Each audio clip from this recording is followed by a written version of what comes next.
Hey guys, welcome back to my YouTube channel. বহুত দিনৰ পিছত আজি লং ভিডিঅ' এটা দিবলৈ ওলাইছোঁ। আশা কৰোঁ আপোনালোকে চাব আৰু লাষ্ট যেটো ভিডিঅ' দিছিলোঁ ফ্ৰেছাৰ্ছৰ ভিডিঅ'টো আপোনালোক বহুতেই চোৱা নাই কিয় বাৰু প্লিজ চাব না মই ডেছক্ৰিপশ্যনত লিংক দি দিম। তাৰপিছতে আজিৰ ব্লগটো কেইমাহমান আগৰ মই ভিডিঅ' দিব বিচাৰিছোঁ, মানে গিনিছ ৱৰ্ল্ড ৰেকৰ্ড যেতিয়া হৈ আছিল তেতিয়া ৰিহাৰ্চেলৰ ভিডিঅ' অলপমান কৰিছিলোঁ, তো অকণমান ভিডিঅ' কৰিছিলোঁ তাতে, যিবোৰ মোৰ ক্লিপছবিলাক মোৰ তাত আছে আৰু সেইবোৰ মই এতিয়া আপোনালোকক দেখাব বিচাৰিছোঁ। জানো আপোনালোকে ষ্টেডিয়ামৰ মানে তেতিয়া ভিডিঅ' গিনিছ ৱৰ্ল্ড ৰেকৰ্ডৰ কাৰণে যিসকল বিহু আছিল বহুতৰে ব্লগত আপোনালোকে দেখিছেই। তথাপিও মোৰ যিবোৰ ভিডিঅ' আছে সেই ভিডিঅ'কেইটা ভাবিছোঁ দি দিওঁ, ব্লগটো চাওকচোন। আশা কৰোঁ আপোনালোকে সঁচাকৈ ভাল পাব। আৰু 12, 13 আৰু 14 এই 3 দিনৰ ভিডিঅ' অলপ ক্লিপছ লৈছিলোঁ। 12 তাৰিখে বিহু কাশ্যপ আহিছিল তেতিয়া লৈছিলোঁ, গতিকে সেইবোৰ চাওকচোন এবাৰ।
ওপৰত থকা ভণ্টিসকলৰ মাতটো বেছিকৈ শুনিবলৈ পাম যেন লাগিছে, পাম নাই?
কালি ভিগু কাশ্যপ আহিছিল তাৰপিছত আমাৰ এবাৰ ৰিহাৰ্চেল হ'ল বহুত ডান্স কৰিলোঁ তাৰপিছত এয়া লাঞ্চ কৰি পেলাই আমি ৰেষ্ট কৰি আছিলোঁ আৰু এইখিনি যে দেখিছে একেবাৰে শেষৰ যেতিয়া আমি ঘৰলৈ যাবলৈ ওলাই আছিলোঁ আমাৰ দুবাৰ ৰিহাৰ্চেল হৈছে লাঞ্চৰ পিছত এবাৰ হৈছে আৰু লাইনবোৰ ঠিক কৰোঁতে বহুত বেছি টাইম লাগে গতিকে এনেকৈ গৈ পেলাই আৰু এইখিনি যে আপোনালোকে চাই আছে চাৰিওপিনে লাইট এনেকৈ দেখাত যে নালাগে এইটো ৰাতি 8টামান বজাৰ হ'ব আৰু ৰাতি 8টা বজা যেন নালাগে ভিতৰত একেবাৰে লাইট আৰু চাৰিওপিনে মানুহ আৰু আমি ডিনাৰটো কৰি পেলাই ঘৰলৈ এতিয়া যাই আছিলোঁ আৰু বাহিৰৰ পৰা অকণমান দেখুৱাম আপোনালোকক গেটখন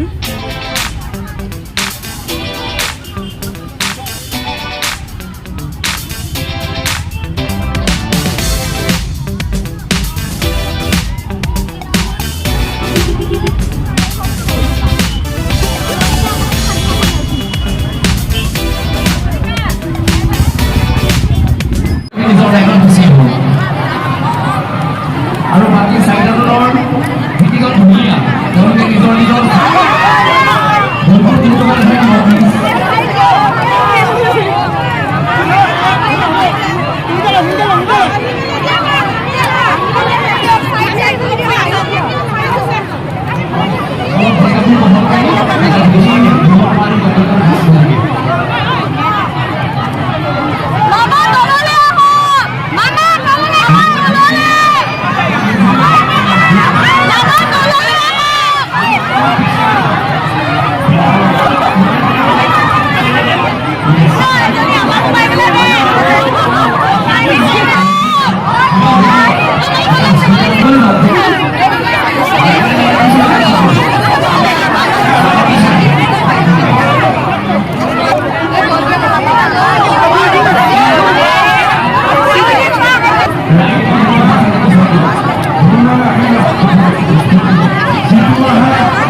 শেষৰ দিনাখনে এয়া আছিল ডাইনিং হলৰ ভিতৰৰখিনি এবাৰ দেখাইছোঁ আপোনালোকক, যিহেতু আগত দেখুওৱা নাছিলোঁ, মানে ভিডিঅ' কৰা নাছিলোঁ। তাৰ পাছতে আমি ডিনাৰ কৰি পেলাই এতিয়া ঘৰলৈ যাব আহি আছোঁ। সেয়া যে লাইন পাতি থকা দেখিছে, বেলেগ ডিষ্ট্ৰিক্টৰ হয়, এনেকৈ লাইন পাতি ধুনীয়াকৈ লৈ গৈছে ডিচিপ্লিনত। আমিতো মেট্ৰৰে ঘৰৰ পৰা নিব আহিব আমাক। আৰু এইয়া চাওক ডেক'ৰেশ্যন, ঢোল পেঁপা কিমান ধুনীয়াকৈ কৰিছে, বহুত ভাল লাগিছে। আৰু শেষৰ দিনাখনে এনেকৈ বেয়াও লাগিছে, ইমান দিন আহি ৰাতিপুৱাই আহোঁ, ৰাতি যাওঁ, সেয়াই আৰু অকণমান বেয়া লাগিছে শেষৰ দিনাখনে। আৰু আপোনালোকক অকণমান দেখাইছোঁ ফিল্ডৰ বাহিৰৰখিনি, কিমানখিনি ধুনীয়া ডেক'ৰেশ্যন কৰিছে, এনেকৈ লাইটিং বহুত লগাইছে, ৰাতি যেন মানে নালাগে ভিতৰৰ একেবাৰে। শেষৰখিনি অকণমান ভিডিঅ' কৰিছোঁ, আপোনালোকে চাওক। আৰু এইখিনি আছিল আজিৰ ভিডিঅ'টো, অকণমান দীঘল হৈছে তথাপিও চাব। আৰু অকণমান পুৰণা হয়, তথাপিও এই দিনবোৰ মনত কৰি কেতিয়াও পুৰণা যেন নালাগে, সিদিনা যেনে লাগে আৰু বহুত বেছি ভাল লাগে। সদায় কাৰণে মনত থাকি যোৱা এটা মানে দিন বা ৰিহাৰ্চেলৰ দিনকেইটা, গতিকে চাব বুলি আশা কৰিলোঁ। আৰু তেতিয়া মই ব্লগিং একচুৱেলি ষ্টাৰ্ট কৰা নাছিলোঁ, সেইকাৰণে তেতিয়া দিয়া নাছিলোঁ, নহ'লে নিশ্চয়কৈ তেতিয়া মই ডেইলি ব্লগেই দিলোঁ হয়। বাৰু যিয়ে নহওক, এয়া যাবলৈ ওলাইছোঁ মেইন ৰাস্তা, গতিকে এইখিনি আছিল ভিডিঅ'টো। নেক্সট ভিডিঅ'ত আকৌ লগ পাম, তেতিয়ালৈ বাই বাই।